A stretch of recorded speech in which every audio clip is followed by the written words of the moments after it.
कर रहे थे मटेरियल मैनेजमेंट के बारे में।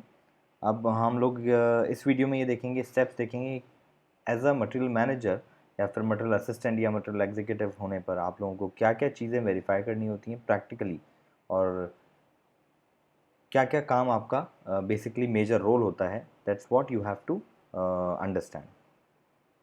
ओके, तो देखिए, ये स्टेप्स आप नोट डाउन कर सकते हैं। क्या क्या स्टेप्स आपको काम करने हैं।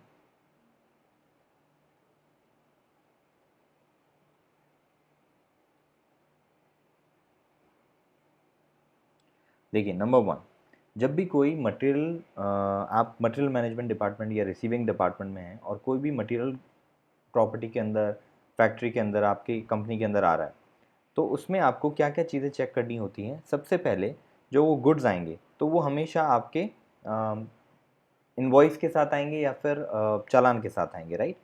तो अगर वो गुड्स इनवॉइस के साथ आते हैं 90% ऑफ द केसेस में, अब जीएसटी लागू होने के बाद इनवॉइस के साथ ही गुड्स आते हैं। बहुत कम केसेस होते हैं जिनमें चालान के ऊपर मटेरियल आता है।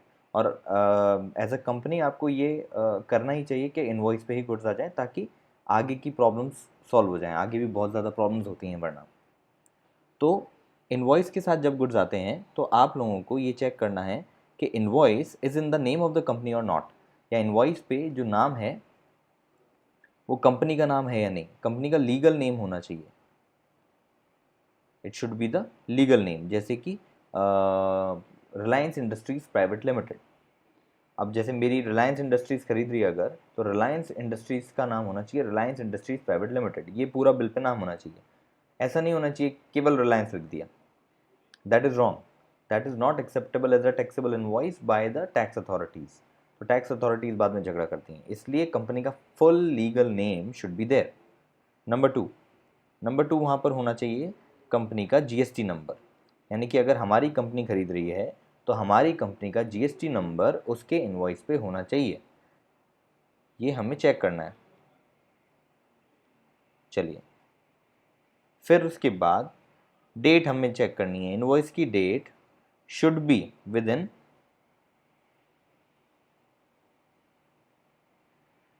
Past 6 months. जो करंट डेट आपकी चल रही है, लेट्स से फरवरी के अंदर मटेरियल आ रहा है, तो उस इनवॉइस की डेट 6 महीने से ज़्यादा पुरानी नहीं होनी चाहिए। अब ये क्यों नहीं होनी चाहिए? क्योंकि जब किसी केस में अगर जीएसटी लगता है इनवॉइस पे, तो जीएसटी में ये कानून है, ये रूल है कि 6 मंथ के अंदर अंदर अगर वें जिसने माल खरीदा है वो पेमेंट नहीं करता सामने वाले को, तो उसको जीएसटी इनपुट नहीं मिलेगा कंपनी को। जीएसटी इनपुट का कंसेप्ट मैं आपको पहले समझा चुका हूँ। जो भी हम मटेरियल खरीदते हैं उस पर जीएसटी पे करके आते हैं सप्लायर को, वो जीएसटी हमारा इनपुट होता है, और उसे हम, हमारा नेट लायबिलिटी जब बनती है, सेल की लायबिलिटी, सेल के टाइम पे जो जीएसटी की लायबिलिटी बनी उसमें से माइनस करके बैलेंस पे करते हैं गवर्नमेंट को। तो ये माइनस जो करते हैं हम, सेट ऑफ जो ले रहे हैं, इनपुट जो कह रहे हैं हम जीएसटी को, जो हम परचेज पे करके आए हैं, उसका बेनिफिट नहीं मिलता अगर 6 महीने से पुराना इनवॉइस होता है तो। क्योंकि गवर्नमेंट का रूल है 6 महीने के अंदर आपको पे करना ही करना है, राइट। तो इसलिए आप लोगों को ये भी ध्यान रखना है कि जीएसटी, वो इनवॉइस जो है उसकी डेट 6 महीने से ज़्यादा पुरानी नहीं होनी चाहिए, राइट। चलिए आगे बढ़ते हैं। फिर इनवॉइस आपने ये चीज़ें देख ली, उसके बाद आप लोग चेक करेंगे इनवॉइस के अंदर जो क्वांटिटी है। अगर चालान आता है तो आप ये चीज़ें नहीं देख सकते, ठीक है। उसके बाद आप यहाँ क्वांटिटी देख सकते हैं, तो आपको क्वांटिटी चेक करनी है। क्वांटिटी चेक करनी है कि जो गुड्स आए हैं एक्चुअल में फिजिकल, और जो इनवॉइस में क्वांटिटी है, वो दोनों की क्वांटिटी मैच हो रही है नहीं हो रही, ये आप लोगों को चेक करना होता है, ठीक है।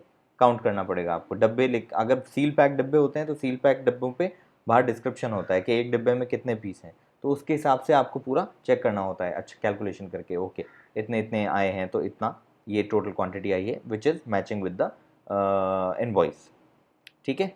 मैच विद इनवॉइस, ये इनवॉइस से मैच होना चाहिए। फिर उसके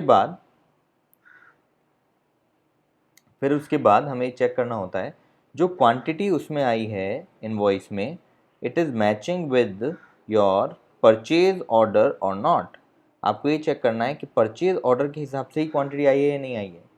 अगर अब इसमें देखिए दो केस हो सकते हैं, या तो परचेज ऑर्डर से कम आई होगी quantity, quantity is less than purchase order, जो एक्चुअल में क्वांटिटी आई है वो परचेज ऑर्डर से कम आई है, या फिर जो क्वांटिटी आई है it is greater than purchase order, जो परचेज ऑर्डर में क्वांटिटी लिखी थी उससे ज़्यादा आई है। दोनों केस हो सकते हैं।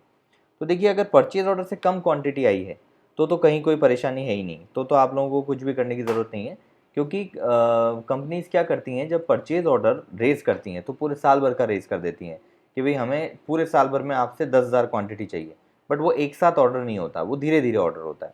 तो जब परचेज ऑर्डर से कम क्वांटिटी आ रही है तो कहीं कोई परेशानी नहीं है, ठीक है। बट परचेज ऑर्डर से ज़्यादा अगर क्वांटिटी आ रही है, यहाँ पर तो नो प्रॉब्लम, ये लिख लीजिए आप, नो प्रॉब्लम, यहाँ पर कोई इशू नहीं है। जब परचेज ऑर्डर से ज़्यादा क्वांटिटी आ रही है तो आपको बीइंग अ रिसीविंग मैनेजर या फिर material manager, you have to check with purchase department कि ऐसा क्यों हुआ, आपने कितनी क्वांटिटी मंगाई थी और ये सप्लायर ज़्यादा क्यों भेज रहा है। इंस्टेंटली आपको चेक करना है, ताकि परचेज वाले इमीडिएटली सप्लायर को फ़ोन करेंगे और उनसे पूछेंगे आपने ज़्यादा क्वांटिटी क्यों भेजी है, और फिर मैटर सॉर्ट आउट करेंगे। और दूसरी बात, उससे ज़्यादा आप रिसीव भी नहीं कर सकते क्योंकि आपके पास सिस्टम में परचेज ऑर्डर है ही नहीं। तो आजकल जब सिस्टम ऑटोमेटिक हो गया है तो परचेज ऑर्डर में जब क्वांटिटी दिखेगी ही नहीं तो आपका सिस्टम वहाँ पर आपको एंटर करने की परमिशन ही नहीं देगा ज़्यादा क्वांटिटी। तो इसलिए भी आपको इमीडिएटली इस पर एक्शन लेना पड़ता है, ठीक है।